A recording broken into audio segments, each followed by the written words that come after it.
Here at Win Talk Radio, as Judeo-Christians in America, we have three choices. We can either fight, we can support the fighters, or we can do nothing. We encourage you all, take a stand today. Welcome to Win Talk Radio, where you will learn how to talk truth and take action. Hosted by Win, Women Impacting the Nation. Join your hosts, Sue Trombino, founder and president of Win, Debbie Healy, public policy advisor for Faith, Family, and Freedom, Carrie Campos, co-founder of Self-Evident Ministry, and Janique Stewart, founder of Love Protects Ministry and speaker with Life Training Institute. For more information about Win Talk Radio, go to our website at womenimpactingthenation.org. Because remember, when we show up, we win. Well, welcome back to our Win Talk Radio, and we are really excited about having our next guest, Suzi Gold, who is co-host of the Trento Gold Show and part of the special project of theunitedwest.org. So after you've heard Suzi, you really need to go to their website and check them out, because as we all talk, we always bring in people that are going to talk truth and take action. And Suzi takes real action, and she's amazing. And so we just want to thank you, Suzi, for being here today. And I'm just thinking about, how long have we known each other? Well, first of all, it's a pleasure to be here, and we have known each other. I was thinking, as I was just waiting to come on here, we know each other about 15 years, because it was about the same time that I met Tom Trento. Wow, where did we meet? So we met. I don't remember where we were at, but I remember I went to your home. And I remember thinking, I like this lady. This lady is a woman of action, and also you have such poise, grace, and a strong belief in God, the Bible, and I immediately connected to you. Well, thank you for that. I'll pay you later. And now I'm starting to remember that, because we used to have all of our meetings, you know. It could be 5 people or 110 people at our house. And then we also had one time a week, that was once a month, we had our chapter meetings, and then once a month we had something on Israel. And maybe that could have been it too. Yes. But that was... And I'm a member of a very large Orthodox community, Orthodox Jewish community, right. And we would go to your meetings every month. That's right, yes. Yep. We were, it was awesome, because... And we'd been over to your synagogue, the Boca Raton Synagogue. Didn't you start that? Didn't you and your family I'm one of start the original founders of the Boca Raton Synagogue. When I moved there were about 10 families. I also am the original founder of Hillel Day School, which at the time when we moved to Boca, there was no religious school coupled with a very good secular education, not just very good, but an excellent secular education. There really wasn't much in Boca 35 years ago. And so I started the Hillel Day School in my home. Started it with 35 kids, and now there's about 750 kids that go every year. And what grades? They go from pre-K all the way up to 8th grade. And now there's a high school. Oh, there is no high school. There's a high Wonderful. school. Yes. Wow. Did I not tell you all that she's a woman of action? I mean, it's like, okay, what else? I mean, it was a calling. It was a calling from God. It really was. I'll tell you what happened. We were sitting in someone's living room, and this is when there were only a few families in the community that were considered part of that Orthodox community. And we went around the room. So there were, let's say, 5 people going around the room saying, what would you like to see in this community? And one person said, well, we'd like to see a mikveh. That's a cleansing ritual bath. Another one said, we'd like to see a kosher bakery, a kosher restaurant. I said, you can't have a community without a religious school. So so the next day, it was the person whose home we were at called me up and said, so did you start? I said, start what? He said, well, you said we need a school, so you got to start it. So that's how it happened. I love it. So the words came out and creation began. Well, see, that's what we always talk about. Life and death is in the power of the tongue, right? What we confess is what we get, and you confessed it, and voila, it just... and if you say you're going to do something, you have to come through and do it. So. Okay, I'm not supposed to bang here, but that's what I talk about, that we do. In Spanish, we say, tu palabra es tu palabra, your word is your word. That is so vital, and that's what's really awesome also about Suzi, is that, she is a woman of action, and that's what we really need. And whether you're Jewish, you're Christian, you're American, you're patriot, whatever it is, your word has to mean something. And that's, I think we've lost that. And so I think that's another reason why we've connected, because your word does mean something. And we're going to talk a little bit about the Jexit and all that, but I think Debbie had a question. Well, I know that here at WIN, we always encourage find what your talent is. Kind of like what Tom said on our last episode. What is your anointing? What are you good at? And each of us have our own talents and our gifts. And just what you said, you're a mom, and you realize you needed a school in your area. And that's what we need to do. We need to go forward. We need to take that step to be effective. And with you, with your relationship with Tom, I can tell you how I met Sue, how Sue met you, how we met Janae. But how did you get started with Tom and just kind of lifting that story up? Well, my involvement with the United West and how I got involved definitely came from God. Because I was, and I don't consider myself, I started as a registered nurse. And then I got into, I worked over at Delray Medical Center. Okay, now I know we're soul sisters. I'm a nurse. Oh, so maybe that's where we originally connected. We were trying to figure it out before. But I worked at Delray Medical Center. I was actually the public relations manager there. And then it was by fluke. I ended up going into the hearing aid field, and I worked with some of the largest manufacturers in the world. And but that was my career. That's what I did to make money and to pay the bills. But in my heart of hearts, I always felt an inclination to be involved politically, to be involved with social action. And so I became the vice president of a social action committee through my synagogue. And our first speaker that we brought in was Tom Trento. But a little bit prior to that, I got involved with CUFI, which is Christians United for Israel. I got to meet Reverend Hagee along with Rabbi Scheinberg, and may he rest in peace. He passed away not too long ago.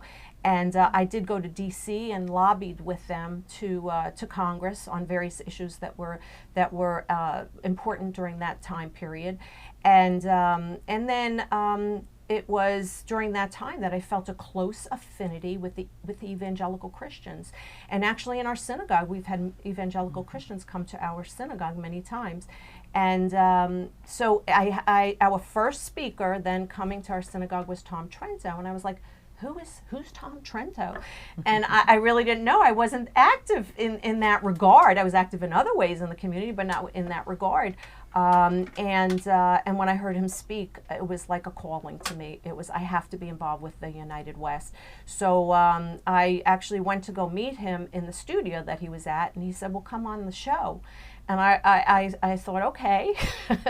And that's really how it began. But it's the mission statements of the United West is to support and defend Israel, support the Constitution, and also to ensure that we are free and safe from Islam and from Marxism, to fight against those forces. Right now we are in a fight between good and evil, and the evangelical Christians and the Jewish people have more in common than we don't, and we are working together for our mission statement of the United West. So you have to make sure you go on theunitedwest.org. You'll hear some of our radio shows. You'll also watch our videos, and we educate, we promote, we make sure that that mission statement, that we adhere to it.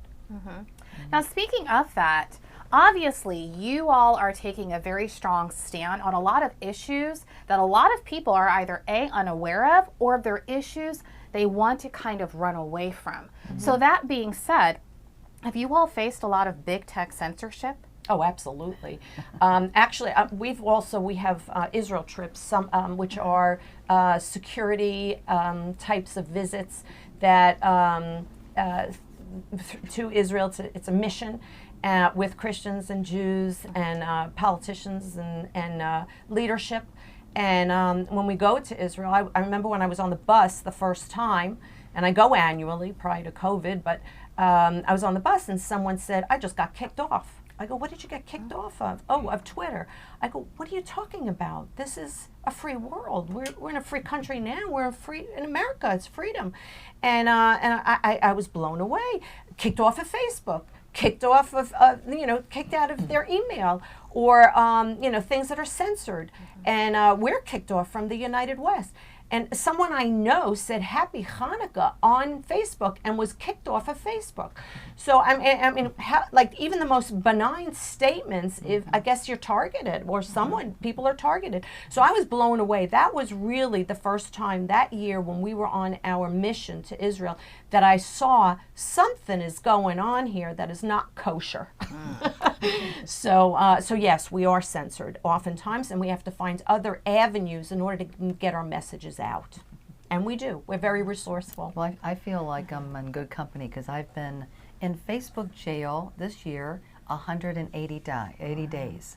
It's insane. Yeah. And you don't say anything but truth, and it's not in your face, but it's just amazing. Yeah. But because you all are speaking truth, they don't like the truth with things that are against Iran or Israel or Islam and the border. They don't want to hear. They don't want it. They don't want anybody to know the truth. So that's where they're going to just kick you off, right? And that's why we're here, so that we have a voice, so that we can speak truth also. And I really believe that the public is becoming more and more aware of the issue. The issue with mainstream media. It was Hitler who said, give me your media and give me your youth, and I will have the world. And I do believe that the public is coming around, and they do recognize that they have to get their news from other sources than mainstream media, because they're trying to persuade the public in a way that is not coming from truth. And people are onto it. People are waking up, and that is in our favor. And this is where we have got to go to that spear in this spiritual battle to move forward. It's kind of like, we've talked before about the Jesus movement that happened, 20, 30 years ago. And it was great. All these people came to Jesus, the hippie movement. Well, then they went home. And we as the evangelicals, the Christians, did not disciple them. Well, the left is very good at discipleship. And they are the ones that are keeping that tagline and keeping that scenario going, so that people are thinking, oh yeah, this is good to teach our children that we don't have to be a boy or a girl, to teach our children that socialism is where we should be as a nation. And that's our challenge now, and I think the time is perfect for us to be speaking the truth. Absolutely. This is the time. And I agree with you. I think that in times past, many people think, what do we want to do? We're trying to put food on the table. We want to take care of our families, take care of our kids. We want to buy a new car. We want, whatever it is, you want to take your next vacation. A lot of people just said, hey, politicians, you just do your job.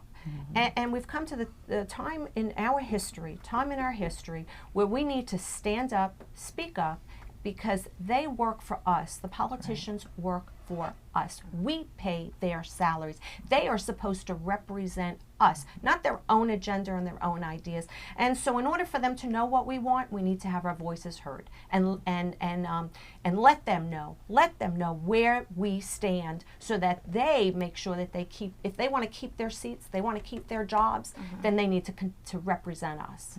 And what's so wonderful that's happening, what we're seeing, that veil is falling, and we're really seeing what these politicians are doing. And that's when people, like Sue always says, it's gotten personal, and people don't like what's happening in this country. Yes. And I believe that people are waking up, and that's a good thing. Absolutely. And they have the great organizations to come to for direction. TheUnitedWest.org and Women Impacting the Nation. Call 844-946-8255 for Women Impacting the Nation. Hey, well, we're going to be right back, because she just said it. She just called us out. This was phenomenal. You see why we have her on her? She's a win gal. So we're really excited. So anyway, so just join us, because we're going to come back, and Janique's going to bring us on with Suzi again, and just kind of talk about a documentary that they're doing, and we're going to go through a couple other things. But anyway, we will be right back. We can't wait to see you. Here at Win Talk Radio, our heart is to encourage people and give them hope. As Christians and conservatives, we spend so much time focusing on the negative and what the left is doing and what the Democrats are doing, when the reality is God is moving powerfully, and we see it everywhere we go. He's waking up people, opening their eyes to the truth. And so the very reason, or the very thing that we see as a negative, that the media is not showing us the positive, positive proves that we are winning the day. And so we just want to encourage you to take a stand, take a fight, speak boldly, because people are listening and God is opening eyes. And so the reality is when we show up, we win, and God will win the day through his people when we do it together in unity.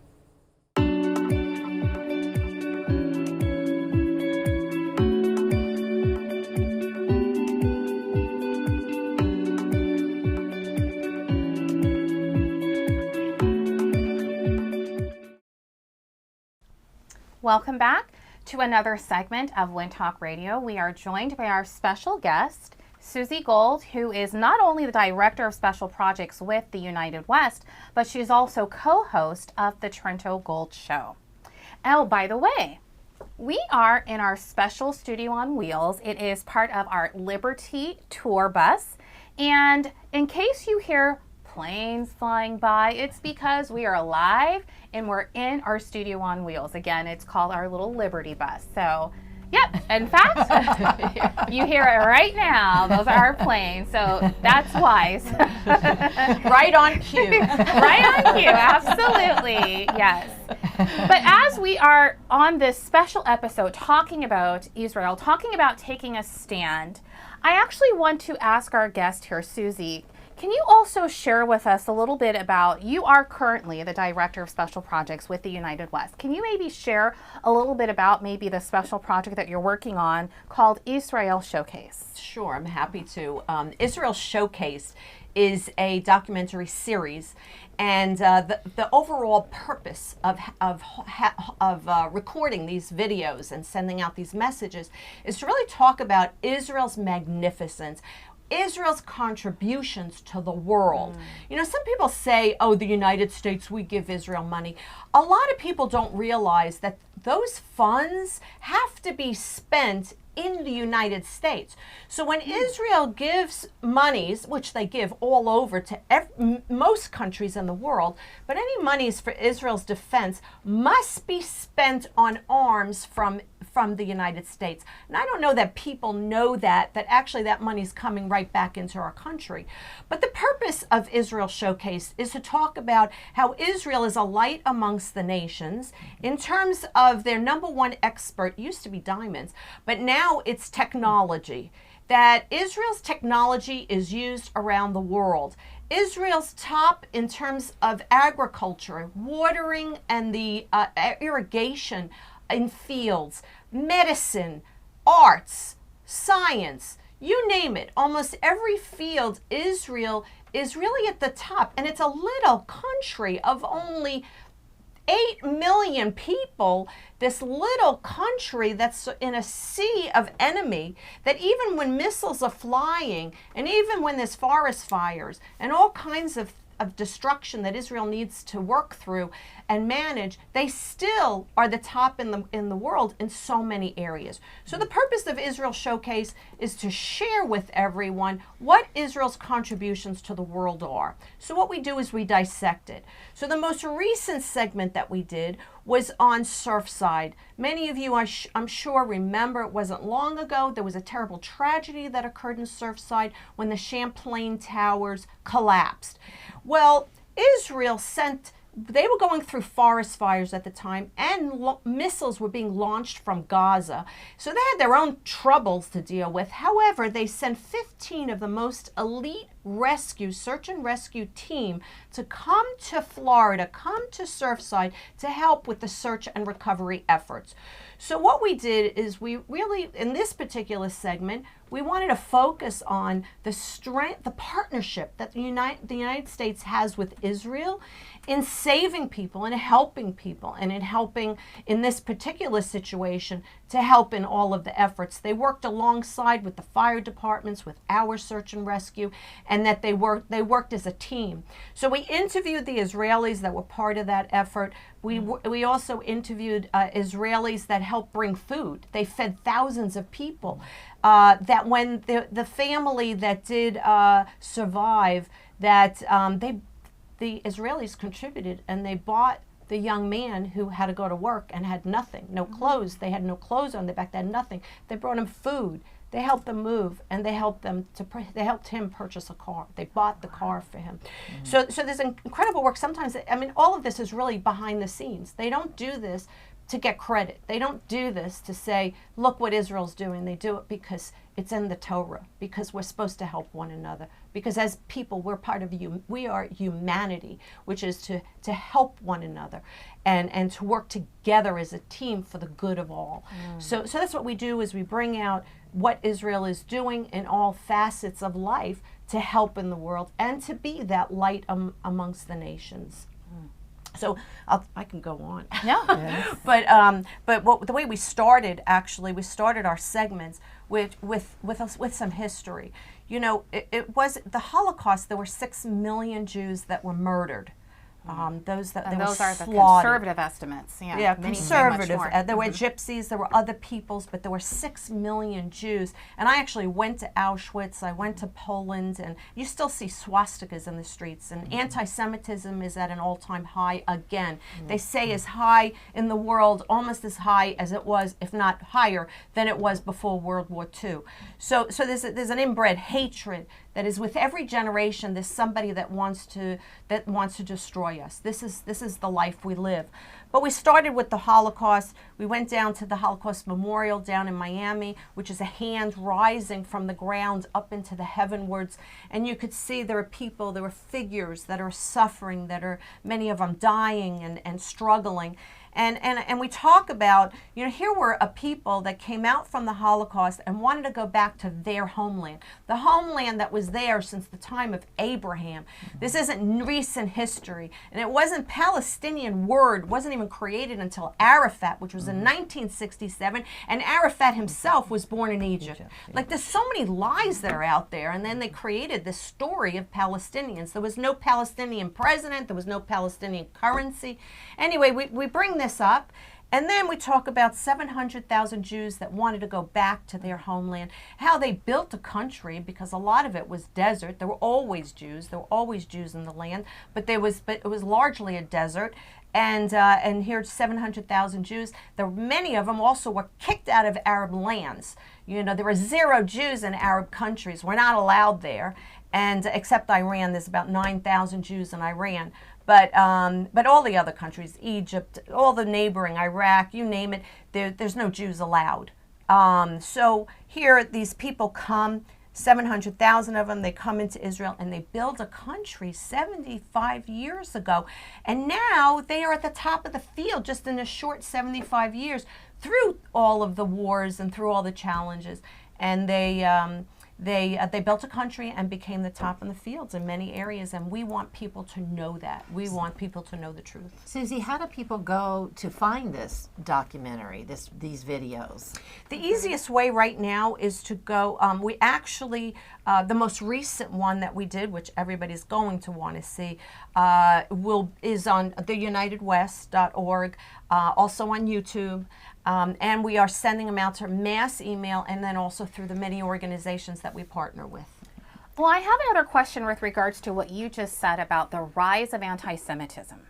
Now, one of the things that I really believe is why this is coming in, I believe that a lot of times it's the university campuses that actually hold a world view that is anti-Israel and really, sadly, anti-truth. But I want to ask you this about the Hamas co-founder Mahmoud al-Zahar says Israel has no right to exist. Can you please speak to that? Because I think a lot of young people are buying into that ideology. What would you say to that? So this is the agenda, the Islam agenda is actually to take over the world and for there to be Islam in the world. And they believe that they could bring Allah speedily by war. And Israel is a thorn in their side in a sea of Arab countries. And when they say, you know, when they say that a two-state solution, for instance, that's just a slow way of saying we want to destroy you. We're just going to take you piece by piece. And I alluded earlier that there are no Jews in Arab countries. We were kicked out of the Arab countries. We were kicked out of Europe. My family was kicked out of Russia. And so here we are. We're kicked out of everywhere. We're not allowed in Ramallah. There's no Jews in Ramallah, none in Gaza. We're not allowed in Judea. Judea is Jew. That's where Jew comes from. That's where we were born. Judah, we're not allowed in Judea, Samaria. So this is part of the Islam agenda, which is when they say from the river to the sea, that means the Jordan River to the Mediterranean Sea, they want to kill all Jews. Simple as that. Kill us. And this is something very interesting. Khomeini, right? Khamenei, who's the cleric who's in charge in Iran. Haman, for those that don't know, that may or may not know the Purim story, Haman wanted to kill all the Jews. So you put a kacha. Kacha in Hebrew means like. So you say kacha Haman, ka Khamenei, like Haman. It's the same thing. It's destroy the Jew. And right now, Jews are there's about 6 million that are in America. You have about 7 million that are in Israel. Really, we're not in many other countries, a spattering in other countries. So it's to destroy us. So this is not just figurative, this is literally. This is literal. Okay, right. Very good. You know, it's amazing what when you're talking about, what the Jews have gone through, Susie, is that, I was privileged to go to Israel. And it's amazing how many people just spew things that are off the TV. They don't know, they're just using talking points. And, people say, oh, Israel's an apartheid state. And I remember one gal was saying to me, Israel's an apartheid state. And of course, I act kind of stupid. I go, apartheid, what? And so make them tell me, what does that mean? And so she's mentioning all these things, and I go, oh, you mean South Africa? And she's like, what? I said, have you ever been to South Africa? Well, no. I said, well, I have. Have you ever been to Israel? No. Well, I have. I said, you have to be very careful of what you say because you're saying things that are not factual. And Israel allows everybody. It's just amazing. When I went to Israel, I believe when I got back, I was reading a book called Standing with Israel, and I thought every Jew and every Christian, it's imperative that they go to Israel. It'll change your world. And when I went there, the one thing you were talking about, Auschwitz and all, I went to Yad Vashem, and that changed my whole world. And I mean, you can't even get through Yad Vashem without, one room, and you're crying your eyes out, going, how could this possibly, this evil happen? And so, but it was very visual for me. But then also, going down where they had the 6-day war, that is so God. You cannot. I'm sitting there, and I'm going, that's where the UN, that's what they want. It's just amazing when you see. So it's just so imperative to, if you can go to Israel, everybody go with, the United West, Tom and Susie. It'll change your world to go there. But I remember going back to now, Haman, I remember you were invited me to, and I tell this story all the time, how you invited me to come speak to 17 Jewish leaders in your home and asking, why are you here? What's important to you? And I remember telling the story about Hadassah, and that's Esther. For those of you who don't know that, Hadassah, and how. But you are truly a Hadassah, an Esther of standing for truth, because really you are the legacies of Hadassah, because she stood knowing that if she was going to go before the king, she couldn't, hear Haman or Mordecai, hears about Haman's plot, and Mordecai's telling, Hadassah, you better go tell the king because they're going to kill all the Jews. Well, unless he gave her the scepter, she wasn't supposed to go. That's right. And she was going to get her head cut off if she didn't, because she had to wait. But she did anyway, and she said, you know what? God says it's either going to be you or woe to you if you don't do it. I'll find somebody else, but woe to you, right? So here she is. She takes that leap of faith, not knowing whether her head was going to get cut off or not. And because she took that leap of faith, the Jews were saved. That's right. And I just so appreciate you and getting to know, especially, the Boca Raton Synagogue and, the Orthodox Jews that really stand for truth, and you're standing for truth, not knowing what's going to happen, especially because you are so in line with, standing up against it, the really Islam, Iran, all this, and people, your target, and you're standing up there no matter what. And anyway, I tell that story because I just was so appreciative of being able to talk to you. And I'll relate that to even more modern we believe in the Bible. We believe in the Bible. If you believe in the Bible, you believe in truth. This is our truth. And I'll flash forward from the story of Esther. It's called the Book of Esther because she's the one that really saved the people. And Haman had 12 sons. And she says, if you read the Book of Esther, she says, "Dear King," meaning King God, "in the future, let this happen again." And so they're saying, well, what does that mean? Let this happen again. Well, the Nuremberg trials, when they were hung, there were 12 sons. I could be wrong in the numbers. 10, 12, 10 sons. 10 sons of Haman, 10 in the hanging in Nuremberg. Haman had a daughter, one daughter. The daughter committed suicide, jumped out of the window. When it says in the Book of Esther, "Dear King, in the future let this happen again." In the Nuremberg trials, there was one transvestite that was, and he committed suicide in prison, and the rest were all hung. When the last one was hung, do you know what his last words were? And it's noted in the newspapers, Purim Fest. Read the story of Esther. Wow. Wow. Amazing. Well, we are coming to a close, but we never like to end without having some type of action points. And especially in light of a lot of people who will say things like, well, I find the news depressing. What would you say to that? And what would you say to our viewers of how they can also take action? So the news is depressing. So you have a choice. Stay and be depressed or do something better. Take that energy and do something positive. And I'll tell you, I never asked to do this. I never woke up one morning and I said, hey, I want to be on radio. I want to be on TV. That's not my passion. My passion is to make a difference in the world. And I took that anger, that depression, and to do something. And everybody has their place. Everybody has something that they could do and contribute. And we are called upon to do things because of that emotion. So I say call WIN. Contact WIN, contact the United West, and we will tell you, I'll sit down and have a conversation with you. We will find the place that you will feel most productive and you will feel the most happy that you're contributing. So again, we have been so blessed to have our special guest. We want to thank you so much, Suzi Gold, Thank you for joining us again for another episode of Win Talk Radio, where we talk truth so you can take action. Again, Suzi Gold, theunitedwest.org. Also part of the Trento Gold Show. And you can find us at womenimpactingthenation.org. Our phone number is 844-946-8255. And remember, take a stand, because when we show up, we win.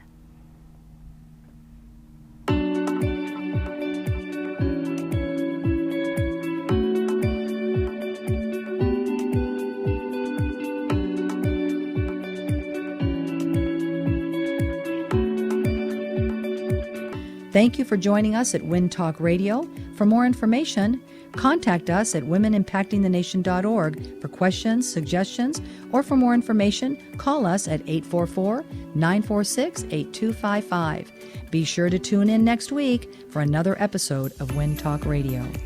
And remember, when we show up, we win.